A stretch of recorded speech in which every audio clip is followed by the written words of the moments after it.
Hello દોસ્તો, સવારના વાગ્યા છે 8:30. અત્યારે એટલા બધા પતંગ સગતા નથી. બપોરના સગશે એટલે આપણે બપોરના પણ જોઈશું. સાંજના 5:30 જેવું થઈ ગયું છે.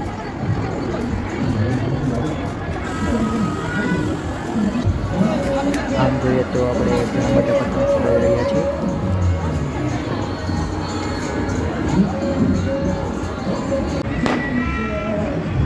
6:45 જેવું થઈ ગયું છે.